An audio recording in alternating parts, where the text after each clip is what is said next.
Oh boy, here we go again. A few days ago, one of the lead directors who works for Ubisoft, whose name is Michel Ancel, you might have heard his name thrown around many times. He's one of the more famous directors and creative types working for Ubisoft. He actually put out this photo on his Instagram, and it has the whole world buzzing about it being a final confirmation of Beyond Good and Evil 2. Now, part of what's led most of the world into getting excited about this poster being a hint at Beyond Good and Evil 2 is the quote that came along with it, where he says, quote, "Somewhere in System 4, thanks Ubisoft for making this possible." So that is exciting because System 4 could very likely be a reference to System 4 and Beyond Good and Evil, which, if I remember right, is like the galaxy where Hylis is located. Hylis was the planet where the first game took place. And everyone's running with this. And you look at the fact that there's a little baby pig, and Uncle Pey'j in Beyond Good and Evil was like basically one of the main characters alongside Jade. He was kind of like her sidekick. And, you know, these couple of things, along with like the steampunk-esque sort of vibe we're getting from the picture, has everyone thinking that this must be the final confirmation that Beyond Good and Evil 2 is on its way. And as a humongous, gigantic Beyond Good and Evil fan, it's literally like a top 10 game for me. I think that there's actually a lot to that. I think that this certainly could be spelling that. There's a lot of other things that have come from this. You know, Ubisoft has consistently dropped hints and small quotes about the fact that Beyond Good and Evil 2 is a game that they are working on. They haven't let it go. People can expect it. A director dropped off a couple of years ago and then came back on. And every once in a while, a quote shows up and it ends up on Wikipedia, and it's like we're waiting for the right kind of hardware, and we want to make sure it's the right time. We want to make sure it's the game it's supposed to be, and all these different things. And it's been very interesting news. And then even last year, of course, or maybe that was this year, where there were discussions and rumors, of course, that all of a sudden the game was going to be exclusive to Nintendo and exclusively released on the NX, that maybe kind of Nintendo treated this sort of as a Bayonetta situation where they swooped in and decided to publish the game because it seemed like no one else really was going to, and would, of course, then make that release only and exclusively on the Nintendo NX. So a lot of different things happening there surrounding this game. This new picture and this quote from Michel Ancel really has everyone buzzing about the possibility, and like I said, it is super exciting. I think that this is a game that really should be made, but a lot of this also seems kind of surprising. So the tricky thing about Beyond Good and Evil 2 and the weird path of this game is something that I've talked about a few times. This is probably the fourth video I've made on the subject of Beyond Good and Evil 2. And the first game, again, one of the best reviewed games of the sixth generation GameCube, PS2, Xbox. Like I said, one of my 10 favorite games of all time for sure. And it's a game that, again, everyone loved. There was a lot of hype the year before it released, I remember, which would have been... The game released in 2003, I want to say, so I think the 2002 E3 could have been the same year, actually. Regardless, the E3 before the game came out, I remember it won Game of Show, and it was this really cool, futuristic-looking hype thing, and it was this kind of game that we had never seen before, and there was a lot of positive buzz for it. And when it released, and I remember this because I was working for GameStop at the time that it released, people were into it, and everyone who was playing it was talking about it and loving it. All of the reviews were solid across all three platforms at the time. Yet for some weird reason, the game didn't sell super well. And while it was seen as a critical hit, it was not seen as a commercial hit. So within that following year, everyone who loved the game started to wonder, are we going to get a sequel? When is Beyond Good and Evil 2 going to come out? What is Ubisoft going to do there? And we never heard about it. And once everyone really started to understand how much it was not commercially successful, it kind of became obvious that, well, they have no reason to make a sequel because it didn't sell as well as they wanted. I remember within like 3 or 4 months, that game dropped from $50, which was the brand new standard price at the time, to $20. I remember putting $19.99 stickers across all three versions of that game one day within months of its release, and I was like, this is crazy. This game, I mean, it was cool because I loved the game, and I was like, hey, it's a great value for one of the best games I've ever played, but at the same time, I knew it wasn't a great sign, and I was like, this game is great, and everyone loves it. How is this happening?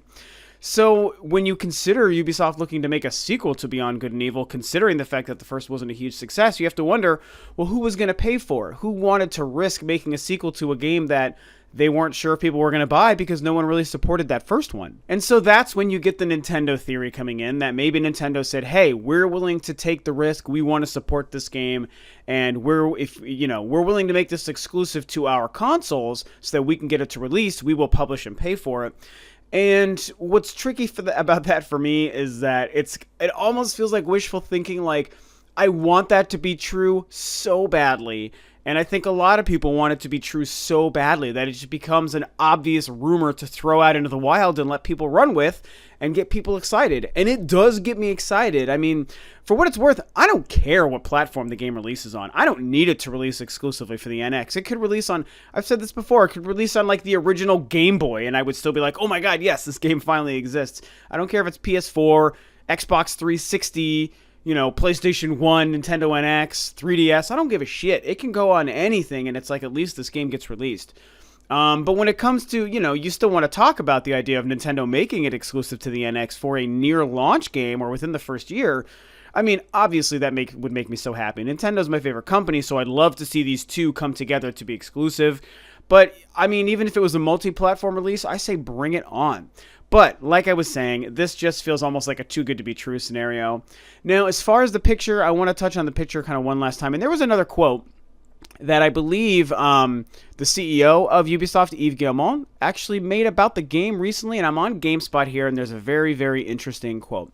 On the idea of when we're going to see the game, Guillemot says, it's difficult to say. Michel is working on it, but he's doing two games at the same time. He's doing Wild at the same time. It's coming along, but he has to spend more time on it so we can see it faster. That's great because he's talking, and this was at E3 this year, by the way, he's talking about Beyond Good and Evil 2 and basically confirming it exists. Michel Ancel is working on it. Ubisoft is acknowledging this game. No discussion of platform or whatever, but he's talking about it. He then goes on to say, and I like this part here, he says, it's not only the desires that are important, it's can our team come up with something that will be a revolution? You don't just want Beyond Good and Evil 2, you want a fantastic Beyond Good and Evil 2. You don't just want us to bring it back as something that isn't perfect. That's a challenge we're facing. We have to come back with something crazy and something that will be great. So, I mean, those really are the best words you could ever want to hear from any developer about any game they're making. They're more concerned about making sure a game is good, great, or fantastic, like he says, and actually, in this case, worth the wait. So when you consider games like Final Fantasy 15 and The Last Guardian coming out soon, you have to wonder, will those games truly live up to all of their hype from like a decade's worth of waiting, which basically both of those games we've been waiting for them for like a decade each, seriously. And I think they're going to be very good, but will they live up to the hype? Who knows? Beyond Good and Evil 2 is a game that, although it was never confirmed, we've been waiting for it for so long, and people talk about it so much and get so excited once the idea of it comes up, that I think that he's actually acknowledging the fact that, this game really has to deliver. So we kind of have nothing but reasons to think that the game does truly exist. This doesn't feel as much like Vaporware or some other previous games. It seems like it really exists, and the fact that he's acknowledging we want it to be good. I mean, people obviously care about this game, and they're excited for it. We've been waiting for so long. If we're going to make it and release it, goddamn, it's got to live up to the hype and to people's expectations. So whether or not it will remains to be seen, but I love the fact that they would release quotes like this, that Yves Guillemot would say this. He's been really impressing me lately. I really hope that Ubisoft, who seems to be riding the ship with the goodwill of gamers and Nintendo fans specifically even, is doing the right things and is being honest. Because if so, then I'm really proud of Ubisoft and what they seem to be doing. Michel Ancel's photo, like I said, I wanted to get back to that. The last things I'll say is, of course, with the baby pig, everyone says, oh, that's Pey'j, that's baby Pey'j, blah, blah, blah. And sure, that's possible. If in fact this is a reference to Beyond Good and Evil 2, that is possible that that's a baby Pey'j.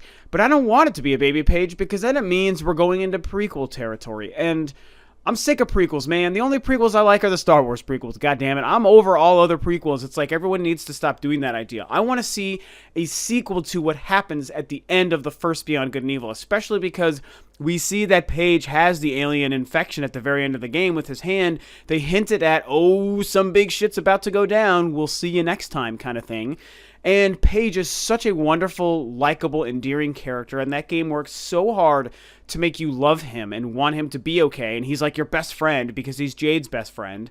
So it's like, I want a sequel to that game. I want to know what happens to Pey'j.